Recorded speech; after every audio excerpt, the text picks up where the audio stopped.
puncak rahmat Allah itu, puncak kasih Allah itu ternyata saat diberikan kepada seorang hamba itu bentuknya bukan dunia, bukan harta, bukan kedudukan, juga bukan pengetahuan. Puncak rahmat Allah ketika diberikan pada seorang hamba itu adalah ampunan dari dosa-dosa. Karena itulah ketika seorang hamba merasa berlumur dosa sehingga menyimpulkan rasanya itu agak jauh dari surga, rasanya malu untuk minta ampun sama Allah karena merasa banyak dosa begitu terkumpul. Dalam situasi itu, sifat Allah yang sempurna rahmat dia disebut Rahman, sempurna kasihnya disebut Rahim.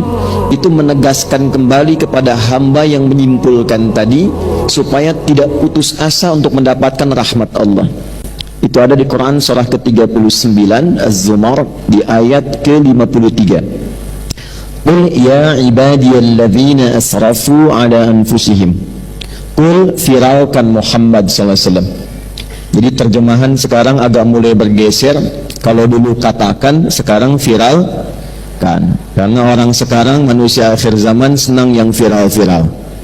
Kalau sudah viral, di share, like and subscribe. Wah, jadi tinggal like ayat ini, share kemudian subscribe. Qul, firalkan Muhammad sallallahu alaihi wasallam. Ya ibadiyalladzina asrafu ala anfusihim. Duhai hamba-hambaku semua tanpa kecuali. Jadi di sini menggunakan kata alladzina disebutkan sebanyak 1080 kali dalam Al-Quran, dan itu mencakup semua aspek dan gender terkait manusia, mau laki-laki, perempuan, besar, kecil, tua, muda, sepanjang bernama manusia pasti punya potensi berbuat salah. Itu ya. Jadi tidak ada yang sempurna. Tidak ada yang sempurna. Sepanjang manusia, bukan nabi, bukan rasul yang punya sifat ma'sum, dijaga dari salah, itu berpotensi berbuat salah. Jadi percuma kalau mencari kesalahan orang lain, Bu.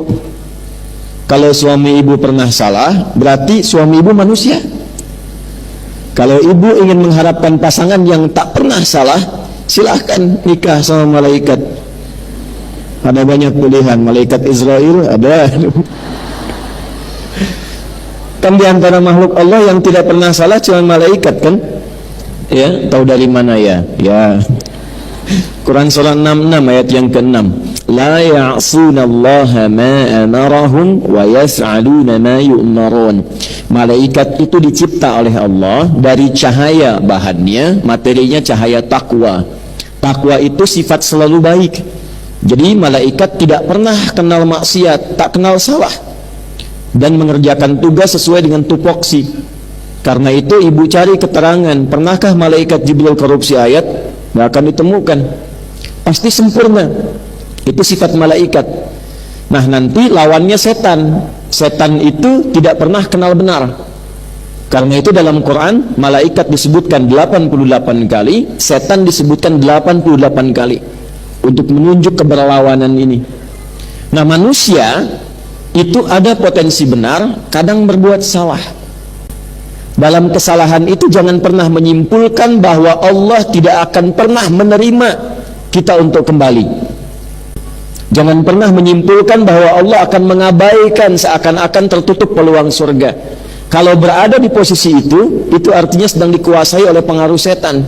Karena hanya setan yang menyimpulkan saya salah. Itu poinnya. Nah, di titik itu pun Allah dengan kasihnya yang dalam itu masih memberikan keadilannya untuk menyelamatkan hambanya. Jangan sampai berada dalam situasi yang dikuasai oleh setan. Maka diturunkanlah kemudian ayat ini pada Rasulullah sallallahu alaihi wasallam. Qul ya ibadiyalladzina asrafu ala anfusihim. Muhammad sallallahu alaihi wasallam firalkan kepada hambaku yang merasa banyak bersalah. Dan bahkan sebagian menyimpulkan kayaknya dosanya sudah terlampau banyak deh. La taqnatu min rahmatillah. Jangan pernah putus asa untuk mendapatkan rahmat Allah Subhanahu wa taala. Rahmat di situ artinya ampunan. Dari mana taunya? Teruskan ayatnya. Innallaha yaghfirud dzunuba jami'ah. Sungguh aku tegaskan, Allah akan mengampuni semua dosa apapun yang pernah dikerjakan sebelum nyawa sampai di tenggorokan. Nah, pertanyaan saya, kenapa saya buka dengan rahmat? Ibu kalau masuk masjid doanya bacanya apa? Allahumma ftahli abwaba rahmatik. Ya, baik yang di dalam masjid juga yang di luaran. Ya, saat ini insya Allah terdengar suara saya. Saat kita memasuki masjid, melangkahkan kaki apa? Kanan kan?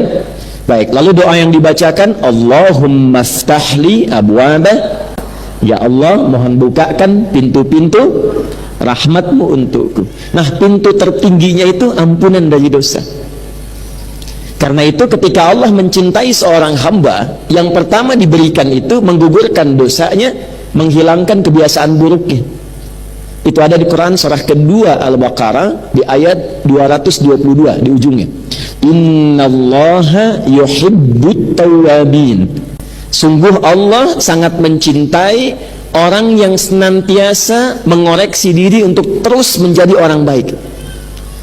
Bentuknya tawab. Tawab itu sudah tahu salah, kadang dikerjakan lagi. Sudah tahu salah, kadang dikerjakan lagi. Gibah itu salah tidak, Bu? Salah. Tapi masih kadang didiskusikan kan? Oh ya, kan? Saya enggak, Ustadz, bagus, enggak kayak ibu itu tuh. Nah, kan? Nyambung ya? Nah, poinnya adalah kalau seseorang pernah berbuat salah, tapi dia mau terus memperbaiki sehingga menjadi saleh dan saleha, di saat dia menemukan titik perubahan pada dirinya, turunlah cinta Allah kepadanya. Kalau cinta Allah sudah turun, maka terjaga dia dari ujung kepala sampai ujung kakinya untuk selalu bersikap dalam kebaikan. Itulah rahmat Allah yang sempurna yang diberikan pada seorang hamba.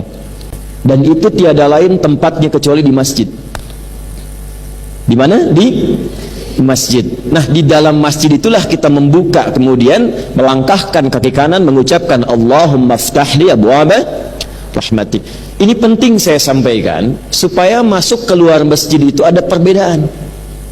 Kalau kita paham tentang doa ini, maka jangan disia-siakan ketika masuk. Ustaz belum datang, acara belum dimulai, Anda sudah ada di dalam, sholat 2 rakaat, duduk, koreksi diri, muhasabah. Jadi begitu kemudian keluar terjadi perubahan. Itulah berkahnya masjid. Makanya ibu kalau nggak percaya, masuk masjid itu tenang, tenang sekali. Coba tadi saat masuk kan rasanya beda kan dengan masuk rumah sendiri. Tenang, duduk nyender ke tiang dekat AC, tidur aja. Itu poinnya. Yang ingin saya katakan, pertemuan ini dan kapanpun ibu memiliki kegiatan di masjid, di pengajian apapun, itu ciri keberhasilannya ketika kembali dari masjid, keluar dari masjid, keluar dari tempat mengaji, terjadi perubahan pada diri kita masing-masing, menjadi lebih baik lagi. Ya, saya selalu pesankan kalau Anda belajar dengan saya, tidak merubah Anda menjadi lebih baik, tinggalkan saya, cepat cari guru lain.